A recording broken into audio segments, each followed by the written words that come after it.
Hello friends, my name is Akanksha Mishra. Welcome back to my YouTube channel integrated focus. So आज का हमारा topic है what is the difference between entrepreneur and manager. So चलिए देखते हैं। Entrepreneur के बारे में हमने डेफिनेशन मीनिंग तो देख ही ली है। मैनेजर क्या होता है और उन दोनों में डिफरेंस क्या है ये देखते हैं। सो हिंदी वालों के लिए आप लोग स्क्रीनशॉट ले सकते हैं। हिंदी के पॉइंट शॉर्ट में उद्यमी और प्रबंधक में क्या डिफरेंसेस होते हैं, जोखिम क्षमता, प्रतिफल, नवाचार, योग्यता को लेकर। सो इंग्लिश स्टूडेंट के लिए ज़्यादातर इंग्लिश स्टूडेंट होते हैं, सो उनके लिए मैं अब डिस्कस करने जा रही हूँ। एंटरप्रेन्योरशिप और मैनेजर का सबसे पहले ऑब्जेक्टिव क्या होता है। एंटरप्रेन्योर की क्या ऑब्जेक्टिव होती है। अभी तक हमने क्या पढ़ा था कि the objective of an entrepreneur is to start a venture, अपना एक वेंचर स्टेबलाइज करना by setting up a new enterprise for his self satisfaction. खुद की सेटिस्फेक्शन के लिए एक नया इंटरप्राइज़ खड़ा करना, एक नया वेंचर स्टार्ट करना, ये ऑब्जेक्टिव होता है एंटरप्रेन्योर का। मैनेजर का वहीं क्या ऑब्जेक्टिव होता है, उद्देश्य ये होता है, मेन ऑब्जेक्टिव कि सर्विस रेंडर करना, render he service in an enterprise already setup by someone, किसी और की इंटरप्राइज में जाके अपनी सर्विस रेंडर करना एज अ मैनेजर। और जैसे MBA परस्यू करके मैनेजिंग की जाती है और एंटरप्रेन्योर के लिए कोई डिग्री रिक्वायर नहीं होती, उसमें सिर्फ creative mind, innovating, risk factor matter करते हैं।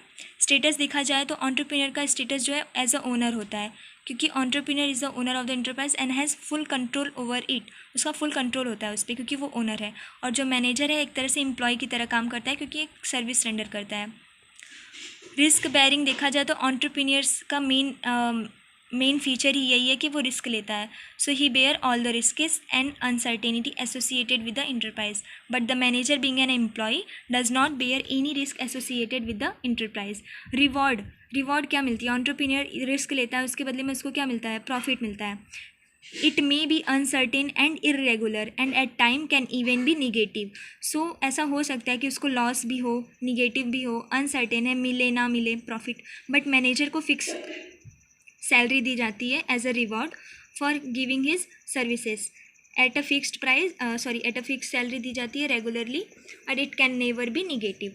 इनोवेशन के हिसाब से अगर इनोवेशन के बेसिस पे हम लोग डिफ्रेंशिएट करें तो एंटरप्रेन्योर जो है is an innovator who act as a change agent to introduce the new goods and service to meet the changing need of the customer, but the manager simply execute the plan of the entrepreneur for translating the ideas into practice. Qualification entrepreneur की जो है, entrepreneur does not require a formal qualification for setting up the enterprise.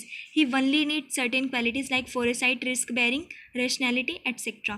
तो qualification जैसे हम कहते हैं कि कोई भी जॉब चाहिए तो उसके लिए 10-12 ग्रेजुएशन, उसी हिसाब से क्वालिफिकेशन कैसी रहती है। तो एंटरप्रेन्योर के लिए कोई स्पेसिफिक फॉर्मल क्वालिफिकेशन नहीं होती है, इसके लिए बस क्वालिटी चाहिए रहती है कि फोरेसाइटेडनेस रहे, रिस्क बेयरिंग फैक्टर, रैशनैलिटी हो। मैनेजर को वहीं फॉर्मल क्वालिफिकेशन चाहिए रहता है, जैसे कि MBA परस्यू करते हैं कुछ लोग in management theory and practice to be able to effectively manage the enterprise. और फंक्शन के हिसाब से भी हम लोग डिवाइड कर सकते हैं कि एंटरप्रेन्योरशिप के फंक्शन क्या क्या होते हैं। इनोवेटर, ऑर्गेनाइजर, और मैनेजर के होते हैं प्लानिंग करना, ऑर्गेनाइजिंग। सब मैनेजर के फंक्शन क्या होते हैं, डायरेक्टिंग, स्टाफिंग, 6 फंक्शन होते हैं पूरे मैनेजर के। और मोटिवेशन के हिसाब से देखा जाए तो एंटरप्रेन्योरशिप जो इंटरनली मोटिवेटेड होता है, मैनेजर जो है फाइनेंशियली मोटिवेटेड होता है। और इस तरह से हम डिवाइड कर सकते हैं। और इसका की पॉइंट हम लोग याद कर सकते हैं, ROR SIQ, R for risk bearing, O for objective, R for reward, S for status, I for innovation and Q for qualification. ROR SIQ के हिसाब से हम एंटरप्रेन्योर मैनेजर में मतलब की पॉइंट याद कर सकते हैं कि बेसिस हमें याद हो जाए तो हम डिफ्रेंशिएट कर सकते हैं, क्योंकि कॉन्सेप्ट क्लियर है। सो पढ़ते रहिए, मस्त रहिए, शानदार रहिए। All the best. Please like, share and subscribe my channel. तब तक के लिए बाय बाय, मिलते हैं दूसरे वीडियो में। हमारा नेक्स्ट